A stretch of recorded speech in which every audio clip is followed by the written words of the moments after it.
Salam, selamat pagi sahabat terkasih. Pagi ini kita akan merenungkan sebuah pesan yang mendalam dari kitab yang sangat pendek.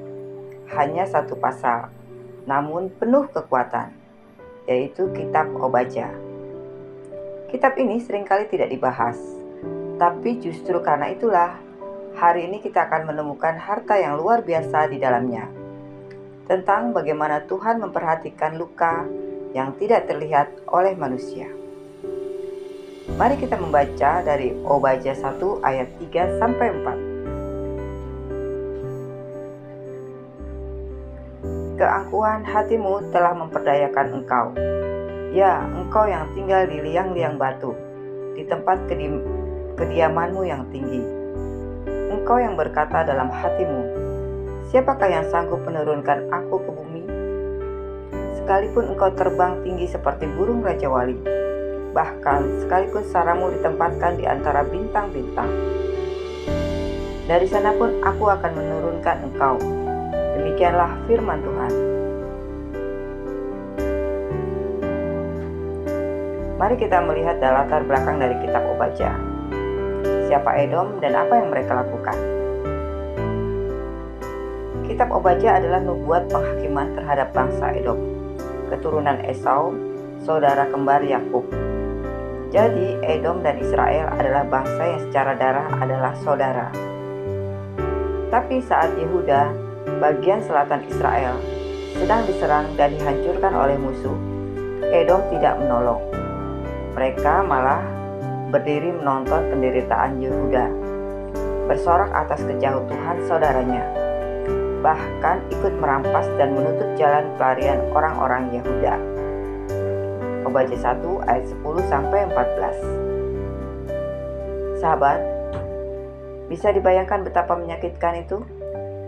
Ketika orang yang seharusnya menopangmu, justru menjadi orang yang menikammu dari belakang. Dan disinilah Tuhan berbicara melalui Nabi Obadja, bukan hanya untuk mengecam Edom, tapi untuk membela Yehuda. Kitab ini adalah peringatan keras bagi yang sombong dan penghiburan kuat bagi yang dihancurkan. Keangkuhan hatimu telah memperdayakan engkau. Ayat 3. Edom tinggal di tempat tinggi, pegunungan berbatu, seperti Raja Wali yang bersarang di langit. Mereka merasa tak tersentuh, aman, kuat, dan superior. Tetapi Tuhan berkata, sekalipun engkau membuat sarangmu di antara bintang-bintang, dari sana pun aku akan menjatuhkan engkau.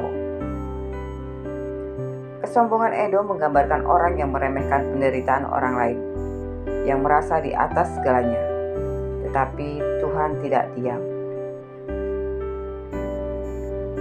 Seperti Yehuda, kita pun mungkin pernah terluka, dikhianati oleh orang yang dekat, diremehkan karena kelemahan kita, ditinggalkan di saat kita paling butuh pertolongan.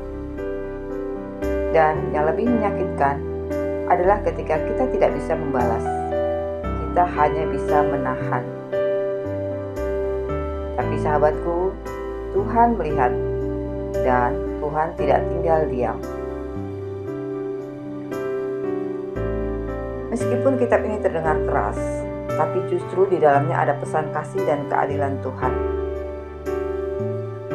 Obadja 1 ayat 10 berkata, karena kekerasan terhadap saudaramu Yakub, engkau akan ditutupi malu dan akan dilenyapkan untuk selama-lamanya.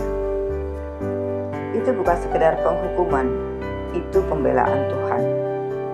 Tuhan berkata kepada Yehuda, aku tahu apa yang Edom lakukan padamu. Aku akan bertindak. Aku akan menuntut keadilan untukmu. Bahkan di bagian akhir kitab, Tuhan memberikan pengharapan luar biasa. Kita bisa baca di Obadja 1 ayat 17. Tetapi di Gunung Sion akan ada orang-orang yang terluput, dan gunung itu akan menjadi tempat yang kudus, dan kaum keturunan Yakub akan mengambil kembali miliknya. Tuhan tidak hanya menjatuhkan Edom, Tuhan juga memulihkan Yehuda. Dan sahabatku, Itu artinya juga berlaku buat kita hari ini. Luka yang sahabatku alami tidak akan sia-sia. Tuhan akan mengangkatmu kembali. Apa yang hilang akan dipulihkan. Sahabatku, terkadang dunia memihak pada yang kuat, tetapi Tuhan berpihak pada yang hancur hatinya, tapi tetap berharap. Kalau sahabatku hari ini merasa seperti tidak punya pembela, ingatlah, Tuhan tidak membiarkan luka itu menguap begitu saja. Dia adalah hakim yang adil dan penolong yang penuh kasih. Obadya menunjukkan dua hal besar. Kesombongan akan jatuh, yang dihancurkan akan dipulihkan. Tuhan adalah Tuhan yang menjatuhkan yang tinggi hati, mengangkat yang rendah, dan memulihkan yang luka. Sahabat, mari kita berdoa bersama. Bapa Surgawi, Engkau melihat luka-luka kami, luka yang tidak terlihat oleh siapapun, tetapi sangat terasa. Engkau tidak membiarkan kejahatan menang. Engkau membela kami dengan keadilan-Mu. Berikan kami kekuatan untuk tetap rendah hati, tetap percaya, dan tetap berharap hanya kepadamu. Kami percaya pemulihan-Mu pasti nyata. Dalam nama Tuhan Yesus, kami berdoa dan mengucap syukur. Amin.